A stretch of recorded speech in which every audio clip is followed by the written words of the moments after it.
All right. Hi, everybody. Hello. Okay, so the title of the talk is, right, self-evident. So I'm here to speak to you about an area of law, of technology law, that is, to say the least, very gray and extremely fuzzy, and it remains that way to this day. So it mostly in the sense that it touches on multiple areas of law and legal principles that were put into place before the internet was even a thing. Okay. So therefore, I have to issue some kind of disclaimer. Everybody's issuing disclaimers today. And so I'm a lawyer. I'm a lawyer in Nova Scotia.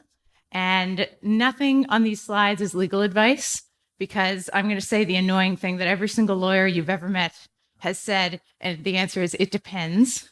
Okay. And I'm going to say that every single time. So if you ever even go up to a lawyer at a party, you ask them a question, they'll say, well, it depends.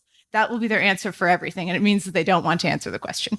Okay. Now, it's a good thing, though, that I don't actually have to give the disclaimer about these are my opinions and not that of my employer, because I own the damn company. And to be honest with you, if I did give that disclaimer, you'd be a little bit concerned about my mental health and split personalities. So the title of this talk is, it's kind of an homage to the type of people that are in the information security industry, but it's also an excuse for me to put as many cats as possible into one presentation, okay? To break my own record, because I do often do this, and I was actually successful.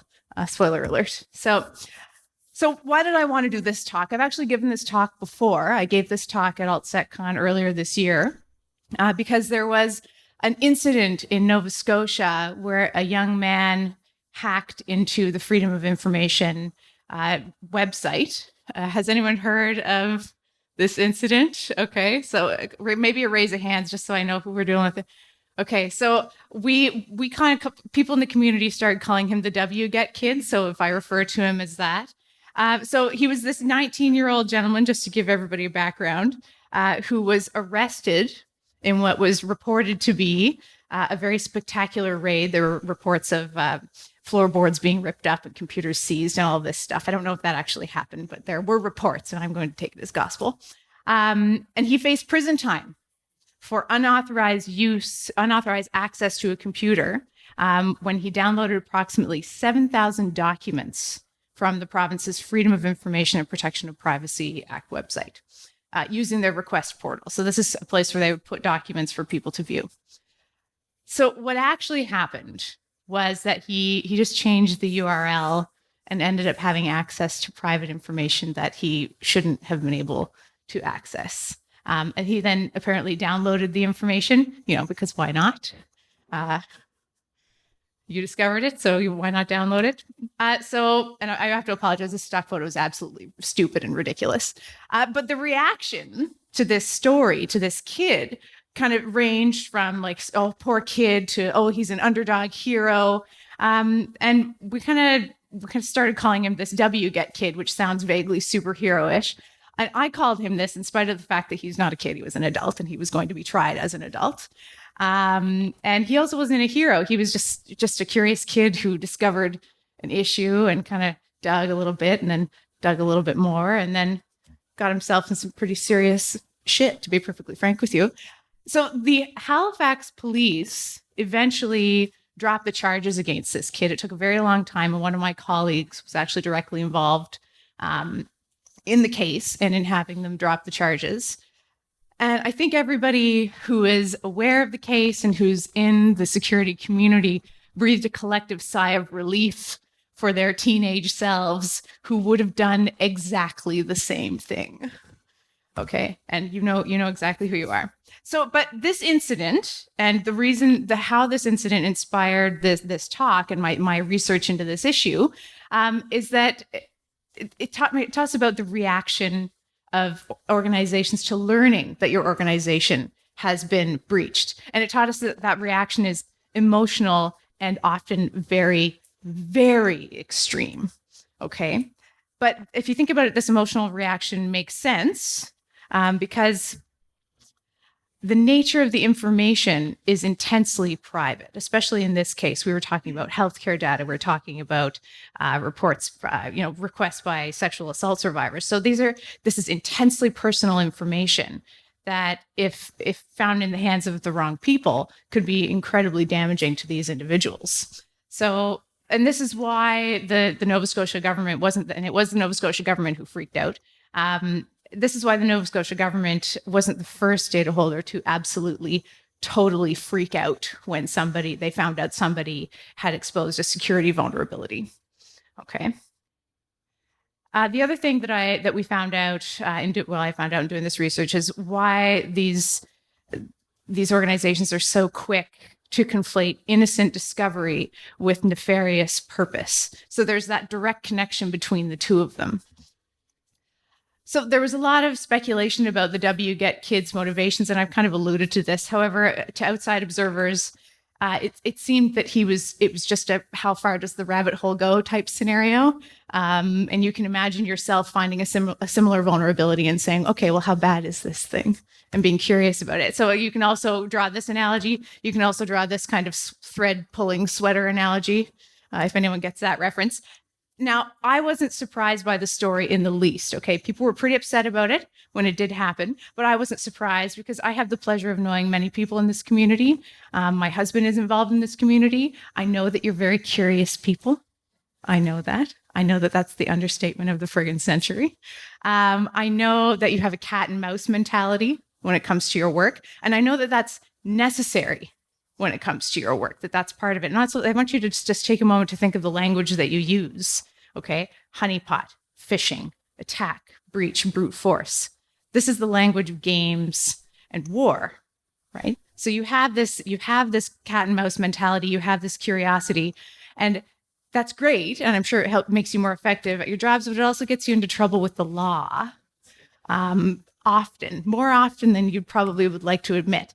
So speaking of the law, this is the section of the criminal code that deals with hacking, okay? It's 342.1 of the criminal code. It has changed very much over the past, how long has it been for? 7 years, okay?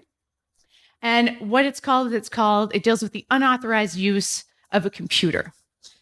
So the basic elements of the offense, which is how lawyers say, how do we actually find somebody guilty of this thing? And what we say is they have to make out all of the elements of that defense, or of that offense rather. Okay, so you have to fraudulently and or without color of right. Okay, I'll explain to you what those mean.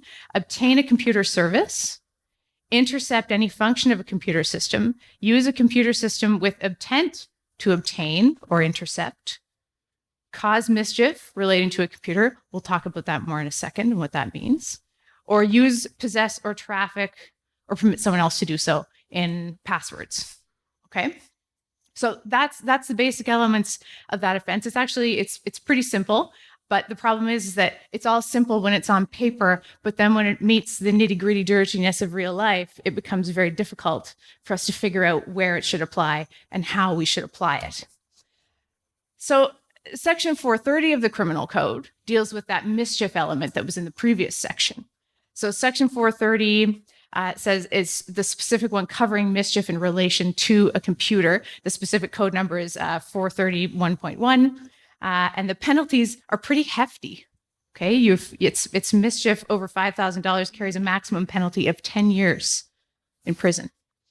Okay, and mischief that causes danger to life, just danger, not actual harm, just danger to life, is life imprisonment, a maximum of life imprisonment. So it's pretty damn serious for hacking. A lot of people are very surprised by that.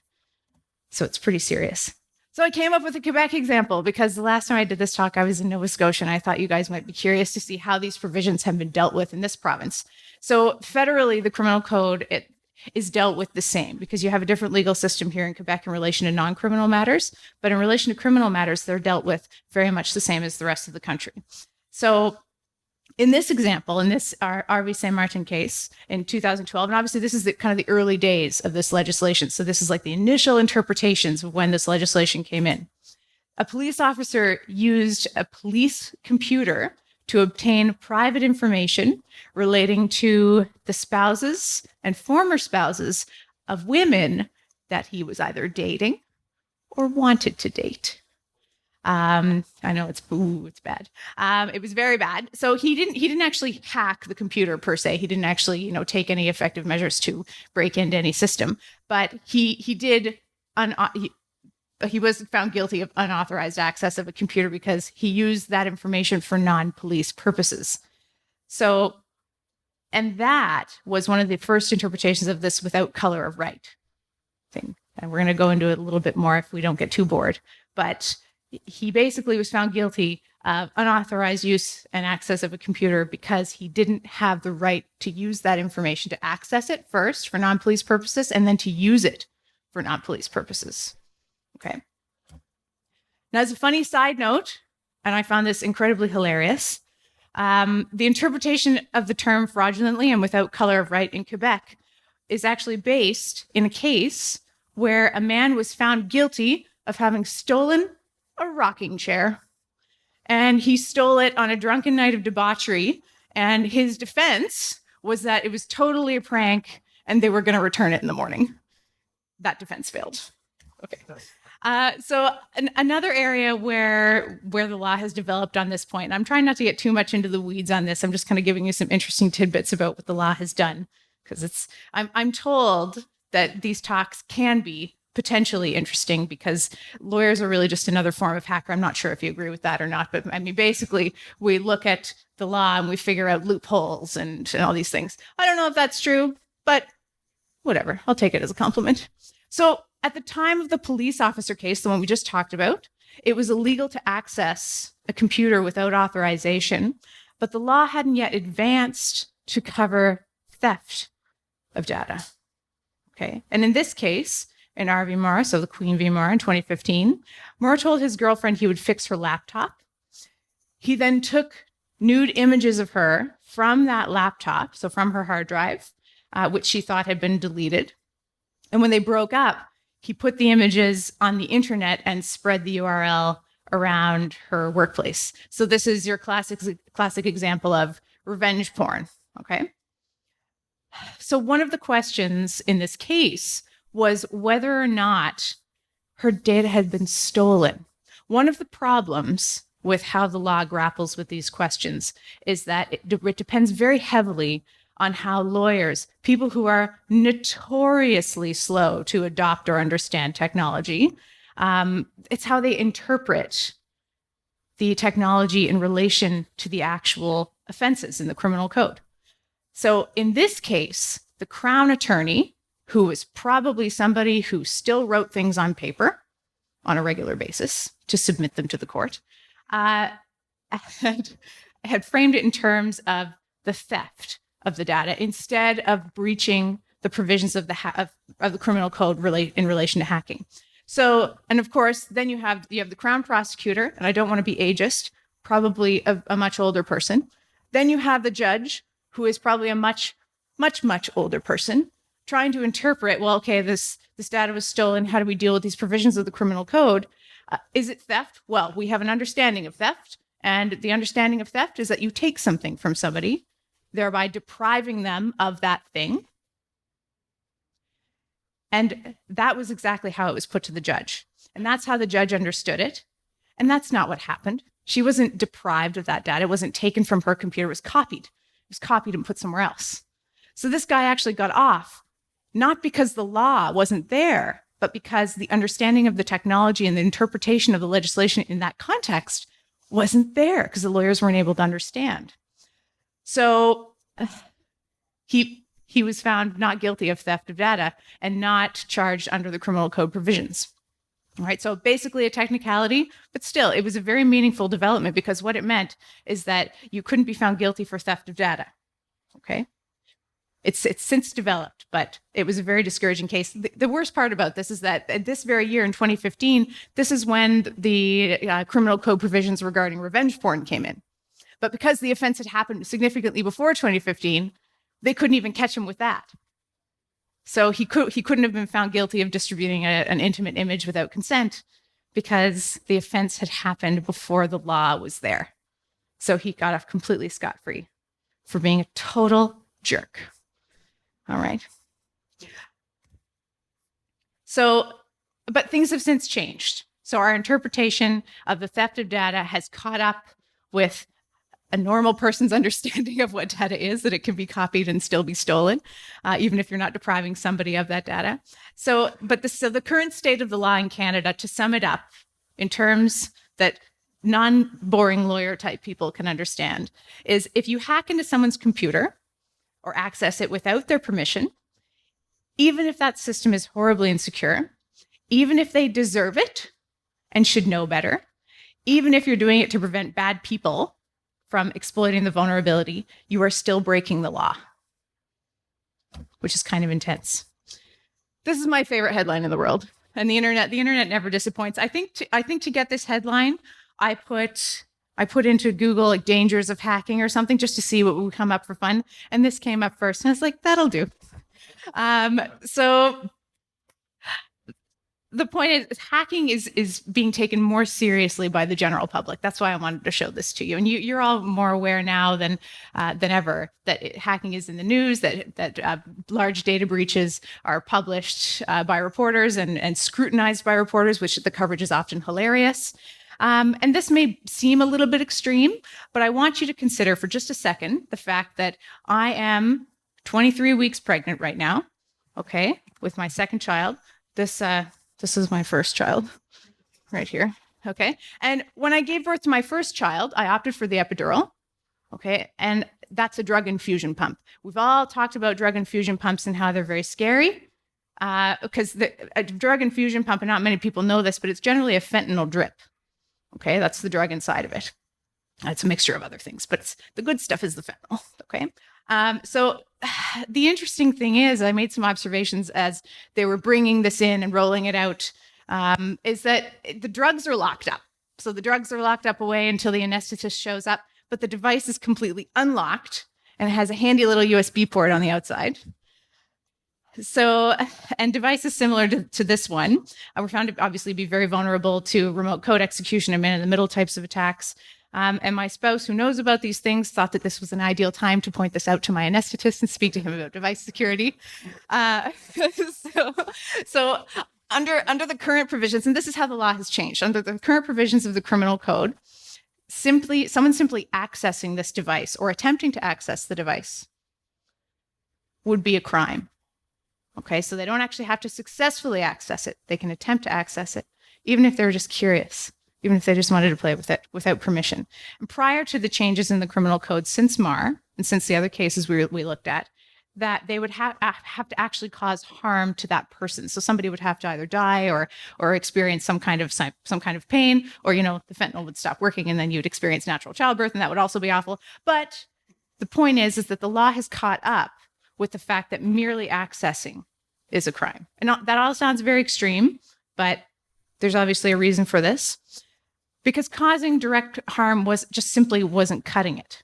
Okay, so the law needed to catch up with the fact that simply accessing and disseminating the information was a violation, and it eventually did. And this is around the time when the Ashley Madison hack happened. You're all aware of that. It was one of the biggies. This is one where 33 million, the intimate information of 33 million people was dumped. Okay. And I actually did a talk quite some time ago around the time that this happened about how actually possessing that data could be a crime. So anybody who still has the data dump on their computer should probably get rid of that. Okay. But that's beside the point. That's another time. So there was a direct connection, and people committed suicide in relation to this. Okay, there were a few people who did. 2 people specifically took their lives in relation to this hack because the information was leaked. So there was a connection in the public's mind and therefore the lawmakers' mind that there was a real connection between data breach, direct harm to people. Okay, before it was more this abstract thing that was kind of difficult for them to conceptualize for some reason. And so direct was that connection that the chief of the Toronto Police said, and I quote, "I want to make it very clear to you that your actions are illegal and will not be tolerated. This is your wake-up call." Of course, nobody was arrested because it's very difficult to find out who does these things. But the point is that it's very serious in the mind of law enforcement. And more so, some of that liability was shifted away from the criminal liability, because it's very difficult to enforce that, over to the civil liability. And class action lawsuits were brought against Ashley Madison across the country. And the first one was actually filed here in Quebec. Interesting tidbit. So other jurisdictions are also taking hacking very seriously. An Australian teenager compromised Apple's Mainframe various times between 2015 and 2017, and he downloaded 90 gigabytes of data. I think that people who are in the security community are hoarders. That's what I think a lot of your information hoarders, I think you know who you are. You might be. You're smiling too much. And then he stored all of this information on his computer in a file that was called, and I kid you not, hacky hack methods exclude. He was caught. He pled guilty and in Australia they call them unauthorized and reckless modification of data and unauthorized access to data.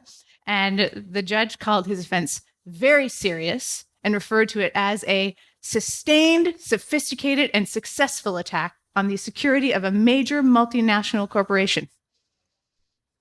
I think he should have been shaming Apple, but I mean, it was the kid who was in trouble. So this brings me to the obvious conclusion that hacking is really illegal. It's a really illegal thing. It's a really illegal thing in this country. It's a really illegal thing pretty much everywhere else. But there are two elements to every crime. There's the intention, that's the mens rea, and there's the action, that's the actus reus. Okay, so it's Latin. There, you learned some Latin today. You're all trilingual now. So it's the difference between just thinking about doing something illegal and actually doing something illegal. And that's a kind of an oversimplification, but you're not boring lawyer type people. So we're going to go with that. And it's also the difference between accidentally doing something and illegal and intending to do something illegal. So the classic example is breaking into a car. So I have to intend to break into somebody's car knowing that it's not my car. Okay. And that's the criminal offense. Okay. If I merely think about breaking into the car, that's not a criminal offense. That's thought crime. We don't do that in Canada yet.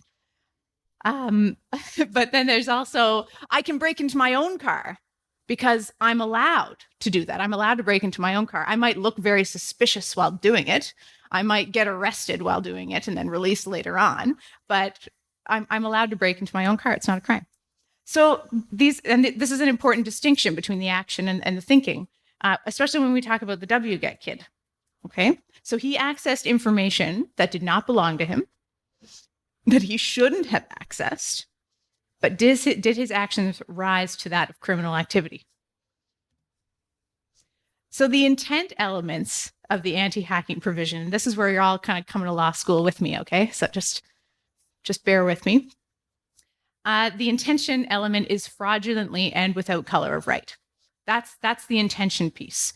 That has to be there, as well as all of the action elements. We'll talk about those in a second. So fraud is obvious. Fraud is a deliberate deceit or falsehood that you either tell to somebody or do. And color of right is an honest belief that you have a right to access or use the computer in this context, even if there's no basis for that belief in law, which is interesting and difficult. So this doesn't include the mere moral belief that you had a right to do it. So you can't say, well, their security was horrible, they deserved it. That doesn't count. And the action elements of this offense are all the verbing verbs. Okay, so obtain a computer service, intercept the function of a computer, use a computer for mischief, or traffic in passwords. So in the context of the WGET kid, did he obtain a computer service? Well, yeah, he did. The system was a data store and client portal, and when he accessed it, he obtained the service. Did he intercept a function of a computer? Well, yes, the function was to store data and provide it to customers. He intercepted the function by accessing the information and downloading it. The interesting thing is that intercepting does not mean blocking. You need to understand that. That's interference. Intercepting is merely, it's like observing the data as it's going to where it's supposed to go. All right? So did he use a computer system with the intent to obtain or intercept? So once he realized he could access the information, he kind of just kept doing it. Just kept getting just more and more information and downloading it. So he obviously had the intent to obtain the information, which is unfortunate. If he had just changed the URL once, this would not be the case. It would not have been sufficient for him to have the intent to obtain all of the information. It would have been like, whoops, Jesus. And then it would have been the end of it. It was really the 90 gigabytes. That was the problem. So then there's use. Did he use or possess or traffic in passwords? And I mean, no, that wasn't part of this issue. But then the question is, was this fraudulently or was this without color of right? So no, you have to remember fraud is a deliberate deceit or falsehood. He changed the end of a URL. There was no deliberate deception. His actions cannot be compared with a spear phishing attack. Like it's just a different type of action. It wasn't deliberate. Now, color of right is the interesting part of this and the less obvious one, because you have to have an honest belief that you have a right to access or use the computer system in order to have that color of right. And if you have that color of right, then you don't have the intent to make out the offense. The wget kid knew he didn't own the data, but he did have access to the system. The system itself is credentialed. So once you were into the system, you could move around freely by changing the URL, not from the outside. So it's entirely reasonable for him to think, okay, well, I have access to the system. I have these credentials. I've entered them in. So therefore, anything that I access it's okay that I access it. So that's where he's okay on the color of right. So he didn't do it without color of right. At least that's what I would have argued had this gone to court. The Halifax police dropped the charges because they were basically told by several people in Nova Scotia, myself being one of them, that this was absolute bullshit, to be honest with you. Okay. It took them a few weeks to finish their investigation, but a few weeks of hell for that poor young man. But he didn't his actions fell short of the elements of the criminal offense. So this is a graphical representation of what actually happened. And honestly, the whole story made me very sad because it was just some bright kid with enough knowledge to get himself into some really serious trouble. And what happened? I mean, he just pissed off the wrong people, the government. You know what pissed off the government? They're scary. They have all the guns. Okay. So that's more the criminal side of things. Now I want to talk about the civil liability part of this, because I mean, it's very unlikely that any of you will undertake actions that will rise to the level of criminal activity moving forward. I'm not going to speak to your past. I don't know what you guys got up to. But the civil liability is more what's more likely to touch your lives. So this is also where I feel a little bit out of place, because I'm from Nova Scotia via Ontario, via Newfoundland, via BC. Okay, so I've lived in a lot of provinces except this one, and I grew up in rural Ontario. So, and my French teacher was actually the basketball coach, and I ended up not even knowing the French word for basketball. I Googled it, and now I feel very silly. But as a lawyer, I'm pretty sure I know more Latin than French. So I was also not trained legally in the civil system. So, and the only time I think I saw the inside of a French law school once, I went to UTM and I competed there lawyers have these competitions. They're called moots. They're mock trial competitions. They're very weird, but they're very fun. And they're kind of like debate competitions. And that's the only time I saw the inside of a French law school. So that's also a disclaimer. But Quebec law, everybody in this room knows, but I'm going to break it down for you, is unique in Canada, because Quebec is the only province in Canada to have a juridical system that is based in in French heritage civil law. Okay, so it is different. Public law and criminal law is the same. Okay, we already talked about that. But the civil law in Quebec is codified. That's the difference. Whereas in all the other provinces, it's developed by stages, by stare decisis. Stare decisis is basically one judge makes a decision, then the other judge makes another decision, and then the next judge looks at the decision of both of those judges to determine how they should decide. That's kind of how it works. It means we have to do a lot of reading. To be honest with you, your system is way more efficient. So that's where we are. But I have discovered through careful research that the principles that I'm talking about are the same. So we're good to go. And one of those principles is the general accountability principle. And that is that a manufacturer is held liable for the quality of their product, meaning the vulnerability in their system is presumed to be their responsibility. However, it's a bit more complicated than that because it's difficult, if not impossible, to know all of the conditions that software is kind of a unique thing. The circumstances and the kind of the unique context of the use of the software are more difficult to determine than something, let's say, a car. We know where cars go. Cars go on the road generally. When I'm not driving them, they go on the road. Okay, so we know what fails on cars because they're mechanical. Well, not so much anymore, I suppose, but you get the idea. Okay, so the law has decided that software is this special thing. So really, it all comes down to industry standard practices when it comes to security, and you find people know all about that stuff, whether you know that or not, because you're the people who help set those industry standards through your research and your efforts and your complaints. Okay, so good for you. It's a lot of responsibility. So you all know this situation. You've all come across it. You find something, okay? Whether or not you went looking for it, you found it, a security vulnerability of some kind.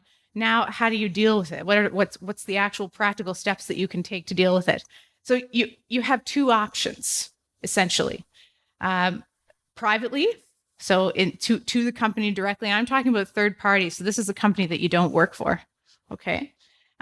Or publicly, so forums, blogs, concept videos, things like that. And private reporting can lead to public reporting. It's not mutually exclusive, as you're all aware.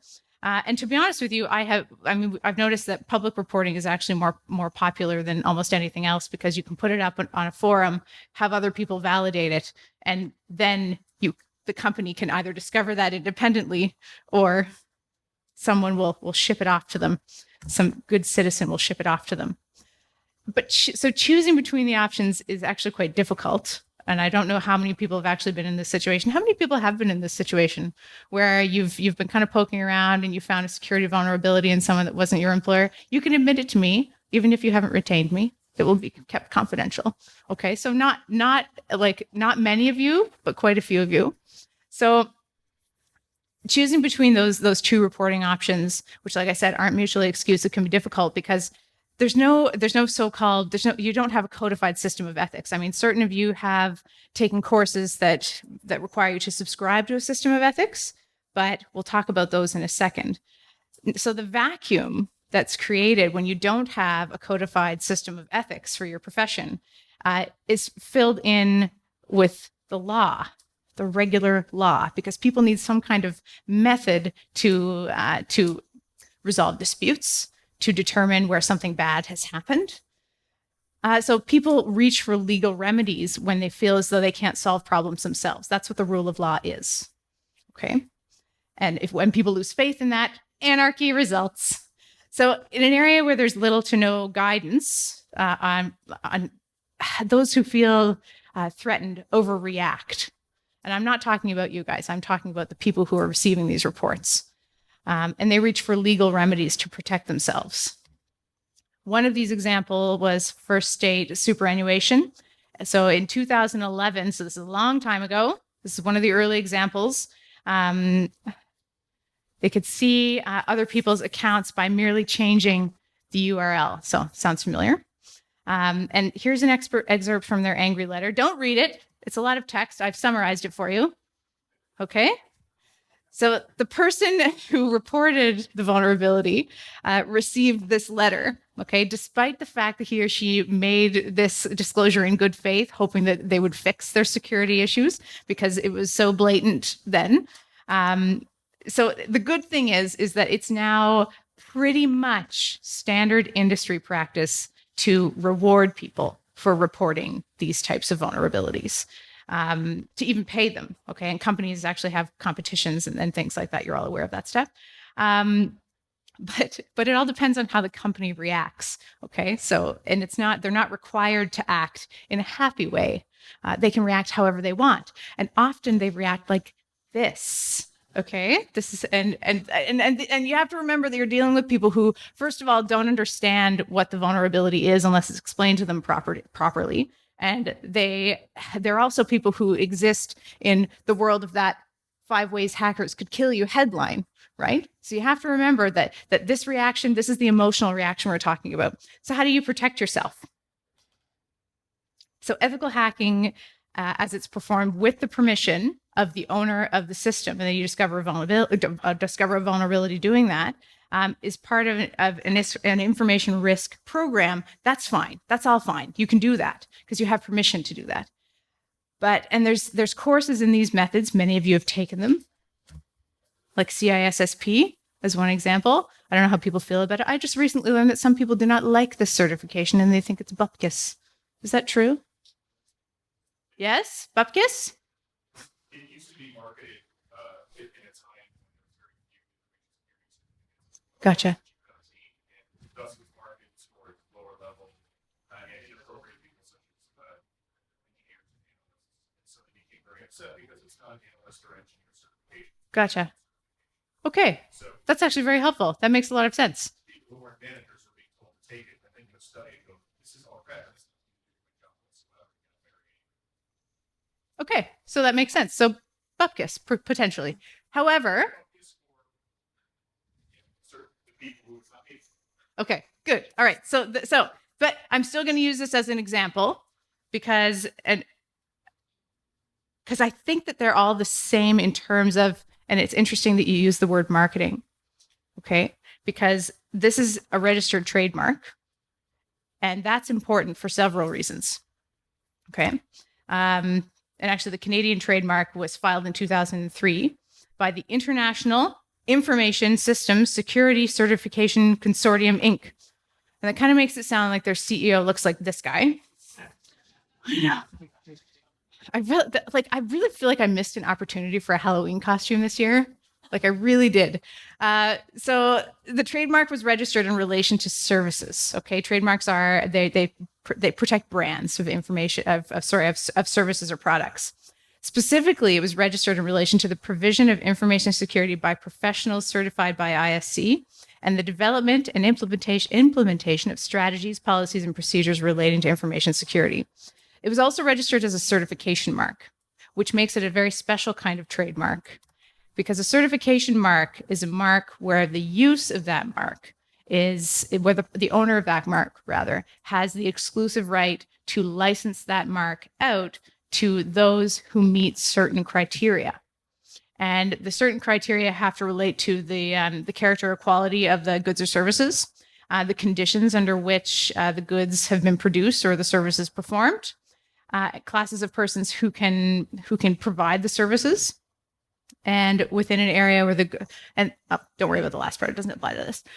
So the owner of the certification mark is responsible for setting the standards and also enforcing the use of that mark. So you can only use the CISSP mark if you've taken their course, otherwise they'll sue you because you don't have a license. That's basically what it is. Since in searching for this GIF, I found a Wikipedia page on the Knights of Ni, and it did not disappoint. It was absolutely fantastic. So with the certification mark, the owner becomes the gatekeeper of that industry, okay, or of the goods and services associated with that mark. And they can prevent its use by persons who they deem unfit, so people who haven't passed the exam. So you can say your CISSP or any other program because they're all under the same thing, okay? These aren't creatures of legislation. We'll talk about that in a second. But you can only use that mark if you've satisfied the owner of that mark that you meet their standards, and you do this by passing a test in the case of CISSP. So what the little r means is that CISSP is a brand. That's what you need to understand. It is a brand. It is not a shield. And this means there's actually very little power in the CISSP certification and other similar certifications in terms of protecting security professionals from claims. The reason why lawyer isn't a certification mark is that lawyers are creatures of legislation. Okay, what that means is that we have a legislated monopoly, okay? Which there's very few legislative monopolies, so we're talking about lawyers, dentists, doctors. We're the only ones who are allowed to practice law. And with that comes a set of rules, the very stringent rules for lawyers regarding ethics and how we have to act in certain situations. Those rules expand all of the time, and all of a sudden I can't talk to anybody anymore. But it protects the ethical requirements in our codes protect lawyers, but they also make us accountable for our mistakes. All right. And we have mechanisms for that are all in our legislation. So when your profession is not a creature of legislation, you're left basically unprotected except by the regular law, by all the other laws that apply to everybody else. So although I say that trademark is not a shield, that your certification is not a shield, it's a brand, the certification mark does create industry standards. And those industry standards eventually do become something that can protect you as long as you adhere to them. All right, so that's important to understand. So what does this all mean? I'm going to try and round it up with some questions, and then we're going to do a little bit of a case study. Okay, so I'm an employee. I discovered and disclosed a vulnerability to a third party, someone who wasn't not my employer. Can I get fired? So an employer is vicariously liable for your actions, even if they're done off the clock, depending on several situations. I did it. I said it depends. I'd gone this long without saying it. But things that you undertake as part of your off-duty activities, your employer can potentially be held liable for those. And if your employer can be found liable for them, then you can be fired for them. Okay. But it's actually very difficult to fire somebody for their off-duty conduct. In practicality, there's wrongful dismissal suits, and it generally just creates a big mess. But because generally the employee's actions have to harm the employer's reputation or stop other people from wanting to work for them. That's basically where you come into that situation where you'd be fired. So if I'm an individual and I discover and disclose a vulnerability breach to a third party without permission, can I be sued? And this is where I did not find any commonalities between the common law jurisdictions, the rest of Canada and Quebec. So what I have for this is really just applying to those jurisdictions. And it's basically, there is a tort, which is a fancy word for a civil action of invasion of privacy. And if you find a vulnerability and then you poke it a little bit and kind of pull that thread, what's going to happen is you're eventually going to find information that doesn't belong to you. Okay? And you're technically invading, and you can invade a company's privacy. That's something else you have to understand. Okay.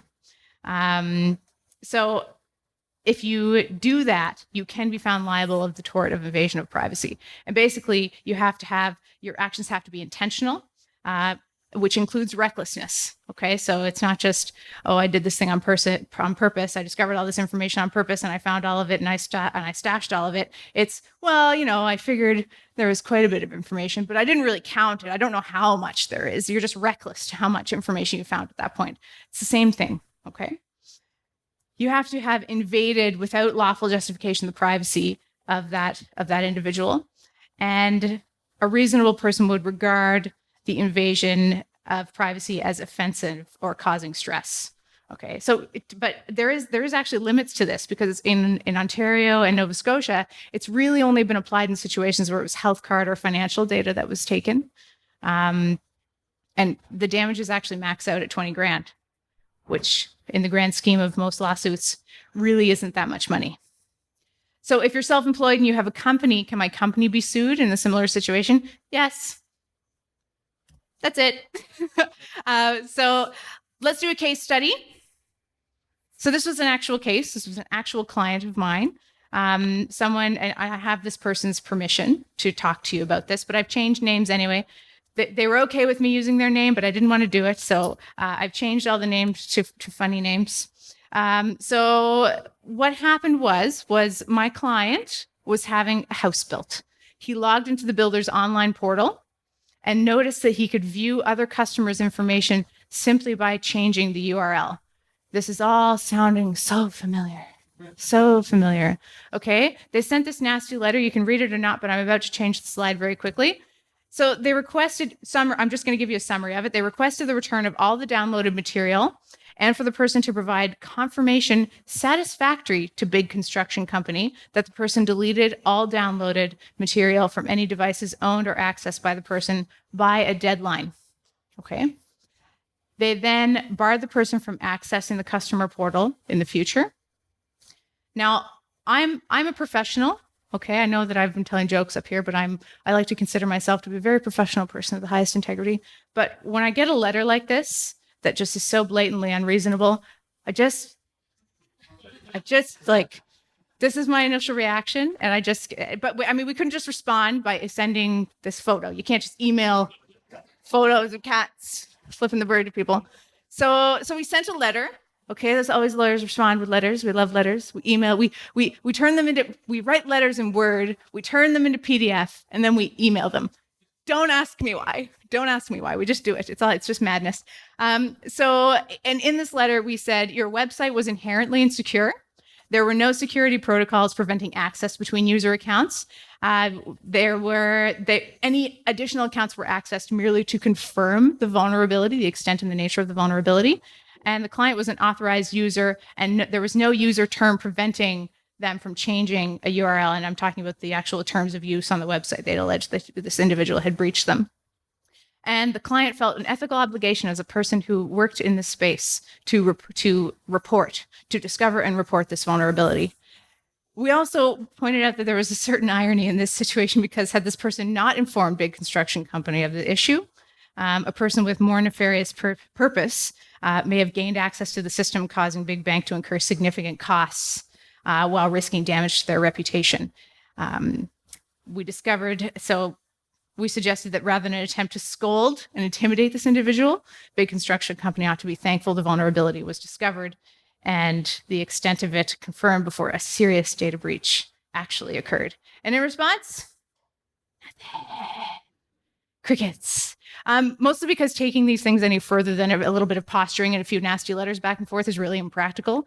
They didn't really suffer any losses on their side. I mean, aside from implementing the security they should have had in the first place.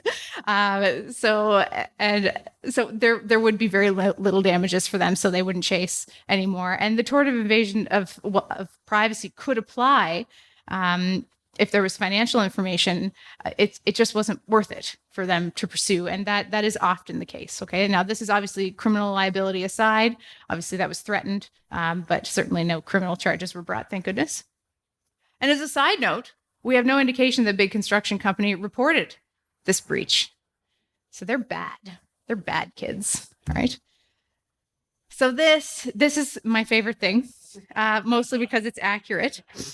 So I'm sure many of you have seen this before. When you disclose a security vulnerability, that you've discovered when you're off the clock, okay, so in your spare time having fun, you're taking a significant risk.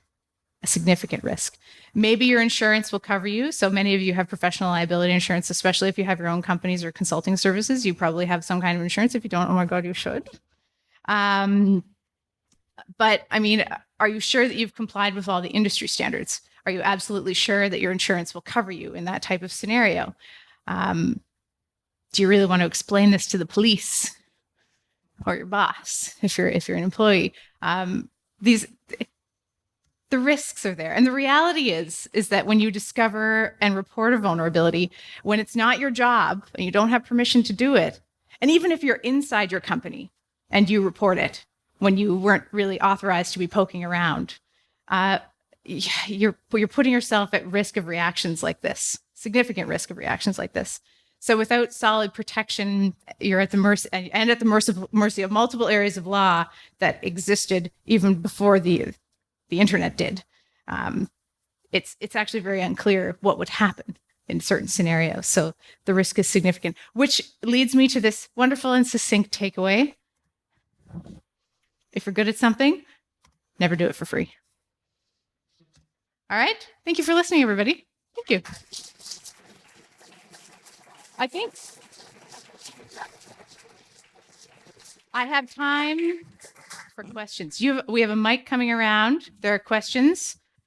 I reserve the right to not answer any questions if they're too difficult. You mentioned permission and authorization a number of times. Yes. Both professionally and personally, I also have this question in general, but because it ties directly to this, what is the burden of ensuring that the amount that the highest or most appropriate level of recognition is made to appropriately assign permission and authorization to do any form of testing, both as an internal employee for internal systems, but also to an external company? Say you're a pen tester that might be doing a physical pen test on a courthouse in a state somewhere. That is purely hypothetical, I'm sure. Speaking. No, that's an excellent question. So basically, this is the classic, and you could have said this in just a very few words, and it's the cover your ass question is what it is. It's like, how do I stop this from happening? So contracts.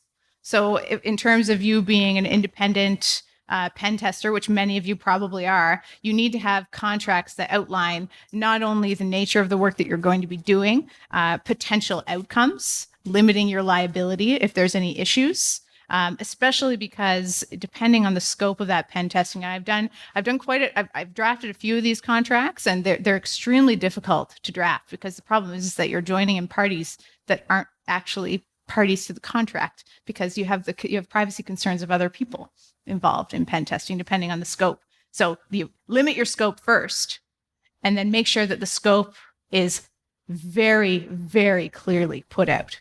And that scope includes timelines. Because if you don't include a timeline, then they could say, well, we only authorized you from Monday to Wednesday, and then you got in on Friday. Like these things happen, right? So you have to make sure that you do that. But in terms of your employment, emails, get it in writing, get everything in writing, and you'll protect yourself. And view it as a contract. View every email. And I know this sounds horrible, and you probably don't want to ruin the relationship with your employer this way, but you've got to put it in an email that you are doing this, that they confirm with an email back that you have their authorization. View that as a contract. Make sure you sufficiently define the scope and timeline for it, and you should be more protected that way. Because really, it's more the criminal charges are a kind of an off risk. But I mean, in terms of getting fired for doing that type of work when maybe you shouldn't be, or in a different area where you shouldn't be, define the scope and stick to the scope. Sticking to the scope is important, especially if you define the scope. Because you lose your wiggle room that way. You're more protected, but you also lose your wiggle room. Yeah. So the extended question that goes along with that is, at what level do you need permission to operate? So how far up the management chain does one need to go before it's considered acceptable permission? So if you're an independent contractor, it needs to be somebody who is sufficiently high up to bind the company. Okay. And that's the same with any contract you'd sign with them. Even if you just sign a contract with them where it's like, okay, this is how much I'm getting paid for this much work, it has to be someone who can sufficiently bind the company. But within a company, it becomes a little bit more like, do I talk to my direct manager? Okay, well, if you get permission from your direct manager and your direct manager doesn't have permission, can you still get fired? I don't know. It would have to go to arbitration. It would go to a wrongful dismissal arbitration, which you wouldn't want. But I mean, if you have the protection of the permission of your direct manager, then you're less likely to get fired than if you don't have the permission of anybody. So it's certainly a situation where something is better than nothing, especially if you're just, that curiosity ticks off and you're just like, oh, I'm going to look at this, and then I'm going to look at this, and then I'm going to look at this, and you're distracted, and all of a sudden you've been doing this for a week and a half, and you have all these results, and then you can't report them to anybody because you risk getting fired. That would be bad and very unsatisfying. That's right. It's all about passing on the problem, right? Okay. Any other questions? I'm here. Anybody, whoever you get to first, they have to convince you. So in the same optic, how do laws apply to bug bounty programs, and how do you make sure that you can actually participate in a bug bounty program without exposing yourself? So bug bounty programs, in my experience, and please correct me if I'm wrong, but the few that I have seen have user agreements, basically, or terms of engagements, where if you go on the website, you find it there. There's usually user terms. Those user terms, that's your contract. Was there? Yeah. Some organizations may not have be part of a platform like might run it over, or they just may have one of the process or policy that they say, hey, to find something, contact this person. Yeah. And then it would post it.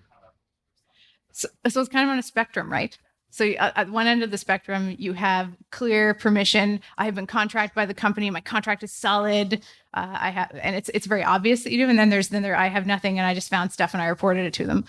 You're talking about somewhere in the middle, right? Where it's like they don't really they have a policy, but not a program. It's a policy. It's not like a competition where you actually have login and you go in and say, hey, I'm reporting this to you. So, I mean, it's all about your level of, it depends. It depends.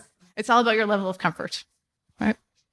And I hope I've made everyone uncomfortable. This is like, I feel like this is my job. Like I show up and I make people really uncomfortable. All right, sorry, yeah. Hi. More about ethics, because here in Quebec now we have a new law to protect the whistleblowers.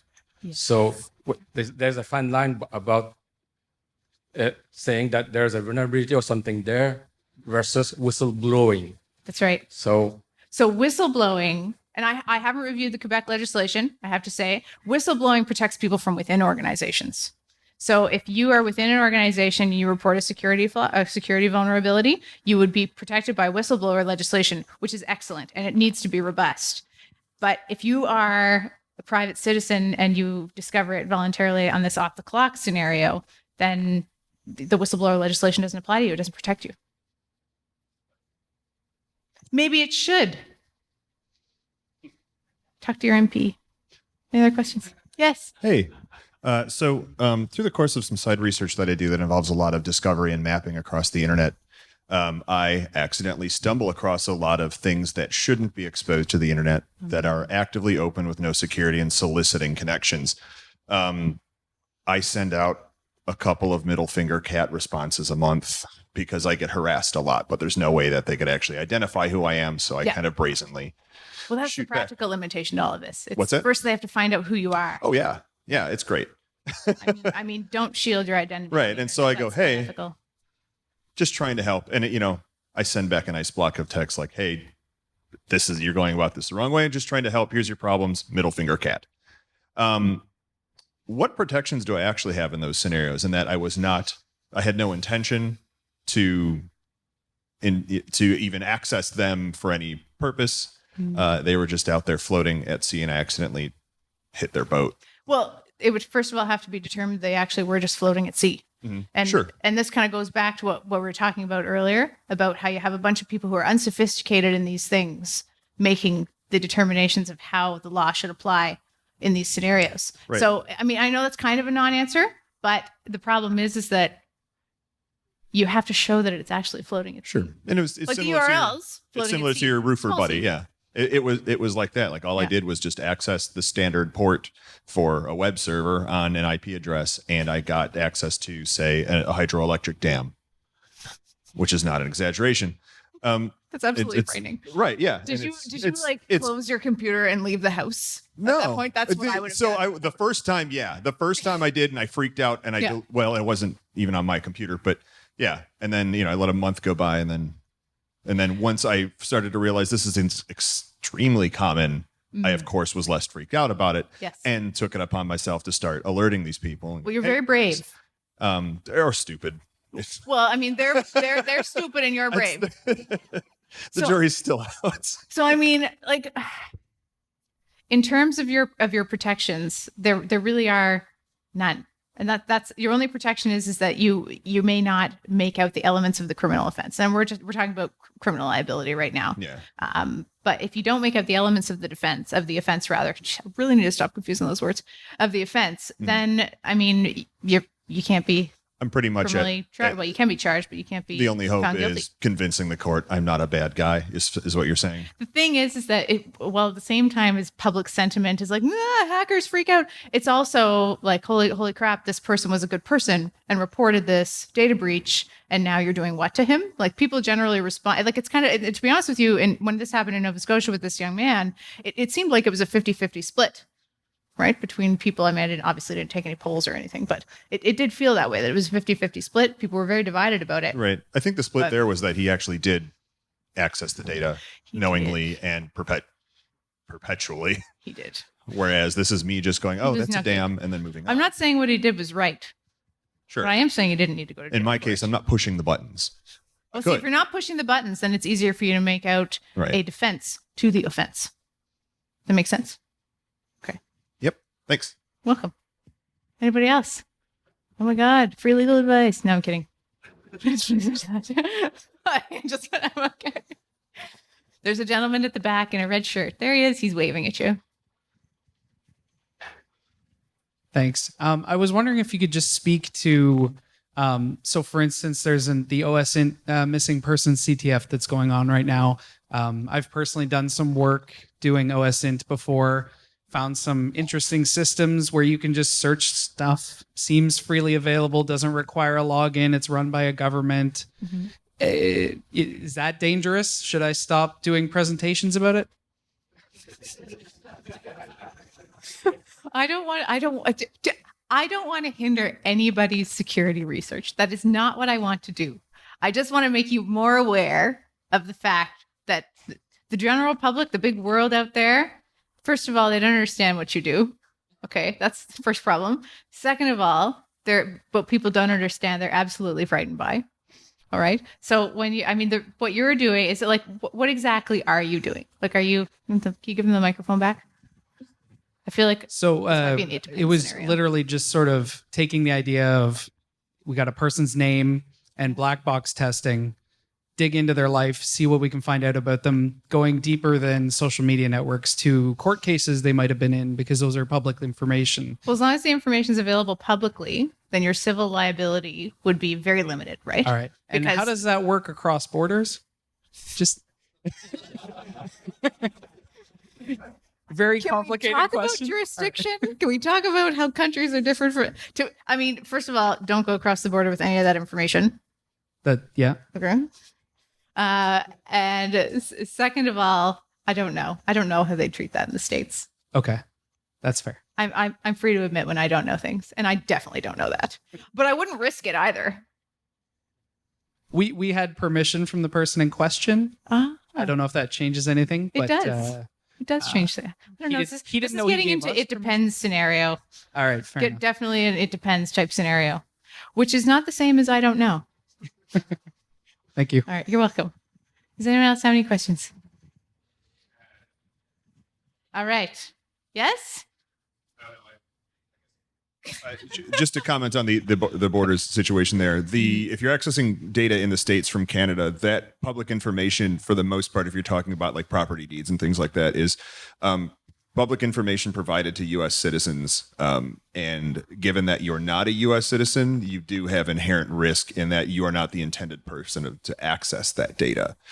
So consider that. I don't know the actual legal repercussions, but I have been, as someone who's dealt with a lot of OSINT there, I have noticed a lot of laws surrounding that specify that or imply that it was for the greater good of the U.S. citizens. And so given that that exists within the laws there, you may run up against some issues.